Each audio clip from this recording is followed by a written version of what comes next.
Mega digital news, న్యాయం కోసం ప్రతి అక్షరం, న్యాయం కోసం ప్రతి అడుగు. మెగా డిజిటల్ వార్తలకు స్వాగతం.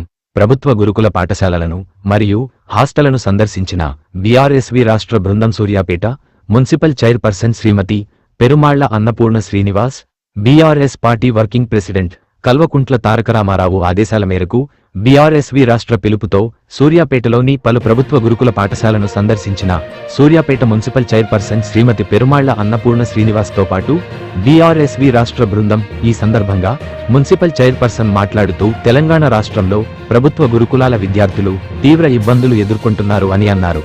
అదేవిధంగా పోరాడి సాధించిన తెలంగాణలో అన్ని రంగుల అభివృద్ధితో పాటు ప్రభుత్వ విద్యను మరింత బలోపేతం చేసిన ఘనత మాజీ ముఖ్యమంత్రి వర్యులు కల్వకుంట్ల చంద్రశేఖరరావుకి దక్కుతుంది అని అన్నారు. వందలాది గురుకుల పాఠశాలను స్థాపించి ఎంతోమంది విద్యార్థులకు ఉన్నత విద్య విలువలు అందించారన్నారు. అటువంటి గురుకుల పాఠశాలను కాంగ్రెస్ ప్రభుత్వం ముఖ్యమంత్రి శ్రీ రేవంత్ రెడ్డి భ్రష్టు పట్టించారు అని అన్నారు. సందర్శిస్తున్నప్పుడు కొన్ని లోపాలు జరుగుతున్నాయి. ఎందుకంటే ఇప్పుడు సంవత్సరం పాటు ప్రభుత్వం ఏర్పాటు చేసి సంవత్సరమైంది. సంవత్సరంలో ఏనాడు కూడా గురుకులాలను విజిట్ చేసిన దాఖలు కూడా లేవు, చూసిన దాఖలు లేవు. పిల్లలు ఎట్టురు, వాళ్ళ ఫుడ్ ఎట్టుంది, వాళ్ళ సౌకర్యాలు ఏంది అనేది ఎవరు కూడా ఏ కాంగ్రెస్ ప్రభుత్వంలో ఏ నాయకుడు కూడా వచ్చి చూసింది లేదు. దీనికి మూల్యంగానే స్టేట్ అంటే రాష్ట్రం తెలంగాణ రాష్ట్రం మొత్తాన కూడా 48 మంది విద్యార్థులు ఈరోజు చనిపోయారంటే ఎంత లోపం జరుగుతుందో గమనించాలి.